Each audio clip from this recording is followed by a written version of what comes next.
Between the ages of 16 and 20, I was frustrated, having pushed trolleys at a supermarket to earn $5.49 an hour, right through to flipping burgers in McDonald's.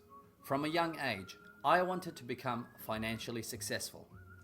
By 25, with a lot of hard work, dedication, and blessings from the Lord above, I had financially retired.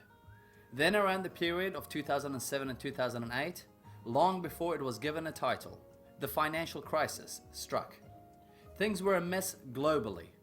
Individuals, cities, entire economies were all taking a nosedive, and some still are. And as you know, everyone was affected, one way or another. Some individuals and groups got dented, others completely wiped out, and sadly, I wasn't immune to it. Over the years, I have joked with friends and close clients that yes, I did retire at 25, but then I managed to use the same skills to lose everything. And you know what? Losing everything was tough, but there was more. I was young, I was bold, I was brash. Some of you might say foolish. And I made the mistake of not thinking through what would happen if things ever went wrong. As a result of my mistakes, and in hindsight, bad decision making, my entire family got affected. We lost everything, including our family home. Being brought up in a Middle Eastern household, we were a close family, and as the eldest son, I had made a promise to my father just before he passed away. Dad, I promised to take care of Mum and my two younger brothers. I had failed, miserably. Now this is a beautiful country, and the world knows the UAE for its long list of accolades of first, best, most, highest, brightest, greatest. But if you were with me at that low point in my life, you would have thought that I was going for some sort of Guinness World Record for less. I was penniless, carless, homeless, jobless, and some of you might be thinking it, loveless. I can tell you that when things get tough, you ain't getting no love. But wait, there was more. As if that wasn't a tough pill to swallow. Agreed, I had financially failed. But I didn't do wrong. The combination of my knowledge and decision making resulted in a failure at that point in time in my business life. It was as simple and as clear as that. However, a bunch of lowlives with a couple of media contacts decided to take a premeditated and unfounded shot and attacked someone that was already down. Now, I don't know why they did it. After all, it was the crisis. We know that media loves the sizzle of a negative story. And as they say, there's no news like bad news. I actually felt sorry for my attackers because it really showed that they were desperate, perhaps at risk of losing their jobs, and they had to come up with something creative. Whatever their reason, I couldn't and didn't care. But it symbolized an issue we face in this world. A society that is unaccepting, unsympathetic, resistant, and rejecting of failure. I will come back to my story a bit later, but let me ask you a few questions. Why is failure frowned upon? Why do we laugh at failures? Why do we criticize those who fail? Why is failure stigmatized? Why has society put so much fear into people that many have even stopped trying in their personal and professional lives? Why is failure such a big no-no? You see, every time we laugh, criticize, or put down those who've had the audacity to attempt, we put doubt in their minds. And with the presence of doubt, their enthusiasm and excitement is turned down a notch. Their determination and drive dampens. Their appetite for risk diminishes. The leaps they envision become smaller. The steps they take become less frequent. And how is this negative attitude towards failure affecting us all? Well, our way of thinking changes. We become more concerned about others than we do of ourselves. When we fail, instead of asking the question, hey, what did I learn from this? Most people's immediate reaction is, what will people say? Rather than think, where should I fine-tune things next time? Most people's immediate thought is, what will people say? Rather than ask, how do I feel? We are too worried about asking, how will I look? And the people who we are concerned about can range from our parents, siblings, cousins, neighbors, colleagues, boss, the cat 7 blocks down the road, and in many occasions, people whom you will never get to know and in reality never matter. Now this is ironic. It is ironic because we live in a world today where individuals and groups are constantly throwing and seeking buzzwords like creativity and innovation, empowerment, inspiration, leadership, winning, success, happiness. But when society stigmatizes failure, we become unwilling to fail. We become far too scared to lose face, lose credibility, lose our position in the workforce or at home. Over time, we become a shadow of who we really were and who we could have really been. The result of which we are seeing today. Far too many individuals who have an amazing amount of knowledge, talent, and skills, which the world will never know about because many today are simply unwilling to fail.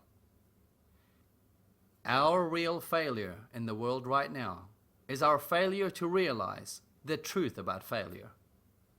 Now I know that all that seemed like a bit of bad news, but I've got some good news of what we can and must do immediately. After years of researching, working with, consulting, coaching, and having the opportunity and blessing of rubbing shoulders with some of the most amazing people and groups in different parts of the world, I came to a realization. It is a common thread that is shared on a conscious and subconscious level by these amazing individuals and groups, the winners, the leaders. It is also what is completely missed and foolishly challenged and resisted by many. I was inspired by this realization that I even penned a book with the same title. To some of you, this realization may be shocking. To others, it may be simple. But I hope that when I share this with you, it will for the rest of your life remain significant. And here's the realization. You are destined to fail. I will repeat this because from now on, you'll have to take this thought on board with you for the rest of your life. You are destined to fail. Now, some of you might take this quite well. Others may be confused a bit. You probably have one of two thoughts going through your head. The first thought is, well, this isn't so inspiring. In fact, it's downright depressing. If we're all destined to fail, well, what's the point then? Why bother? I'm just going to take the next few months off, kick back, relax, and do absolutely nothing. The second thought that might be going through your head is, well, how can we all be destined to fail? If we're all destined to fail, then how do winners win? And how do great leaders lead? Well, it's a simple yet significant shift in attitude. Winners know that for them to achieve anything they set out to do, failure is not optional. It's not something they can bypass. It is a must, and it will happen far too many times and in many aspects of their lives. Instead of being resistant and rejecting of failure, winning individuals and groups understand it. They accept it and they embrace it. Winners understand, accept, and embrace that they are destined to fail. So let me share with you a few examples of individuals and groups who live by this realization in the hope that you too will understand, accept, and embrace failure. Come with me to California, and when we walk into the headquarters of one of the hottest companies in the world right now, you will see great quotes everywhere. These quotes are the embodiment of the culture they have instilled in the organization, from the CEO at the top, all the way to the new apprentice programmer joining them on day one. One that I really like is a sign that reads, "Done is better than perfect." At Facebook, when a new programmer joins the group, they are told that their coding and work could be live in front of over 1 billion users in a matter of weeks. When there is a hiccup or failure, as we have experienced many times on their platform over the years, the person responsible is not berated, ridiculed, or put down. Oh no. Everyone comes together and ensures that things are rectified. You see, at Facebook, they understand, accept, and embrace failures as the only way they can be ahead and stay ahead of the competition. To them, done is better than perfect. He tried over 10,000 times and failed. Yet when he was asked why he continued on with his pursuit, Thomas Edison's response to his creation of the light bulb was, "I didn't fail 10,000 times. I found 10,000 ways of how not to do things." You see, Edison knew that he was destined to fail, and by understanding, accepting, and embracing this, he chose to see his failed efforts and work in a different way than others. By no means were they failures. They were paths that he had found that didn't lead him to where he wanted to go. He knew that sooner or later he would run out of paths and find the one that would lead him to what he wanted. And he did. Then there was a chemist who was commissioned to create a strong adhesive for his company. Instead, what he ended up with was a weak adhesive. So in the context of the original assignment, he had failed. Unlike many who would be ashamed of their failure, probably hide it under the mat, bed, lock it in the closet for no one to see, Dr. Spence Silver thought that he would make something out of his newfound failure. If Dr. Spence Silver had hidden his failure, then his partner Art Fry would have never got the chance to see and know about this, and they wouldn't have been able to release what took the office world by storm since 1980, the Post-it notes. The Post-it notes became a huge success because of Dr. Spence Silver's understanding, acceptance, and embracement of his initial failure. Back to the unfounded media negativity and attacks I had received years ago. Here's the truth. We can't control what other people will say, how they will behave, and what they will think. But what we can control is how we choose to deal with any given situation. First of all, those guys didn't really know who they were messing with. They were expecting a reaction. They got none. And I'm not saying I didn't do anything. I'm just saying that they didn't get the expected reaction. I thought about it and said, well, this has happened. If there was any damage, then it's already been done. I won't respond or defend myself or even acknowledge their pathetic attack. Truth be told, anyone with a bit of common sense could have easily seen that this was a premeditated ambush and attack. My lawyers were screaming down my ear, "This is unsubstantiated, Kevin. We can sue. We should sue. We can sue for defamation." And the whole time I'm thinking to myself, well, I'll have to pay the lawyers. And for what? If we win, these lowlives won't be able to afford to pay us in damages. Why should I waste my energy and have to bring myself to their way of thinking and lose track of my vision? I thought long and hard about it, and in my mind, I wanted to deal with this in a way that my future grandkids would read Grandpa Kev's autobiography and laugh, be proud, and be inspired to better deal with their failures in their lives. So I decided to do what you would probably have thought of doing in a negative situation. I turned it into a product and business proposition. Yes, I chose to make money to tell my side of the story. It was very simple. If you wanted to hear the truth, if you wanted to hear the real story, then you would have had to pay. So we told all the organizers we worked with that we have brand new keynotes and workshops that revolved around hot topics such as beyond the crisis, facing failures, and dealing with media attacks.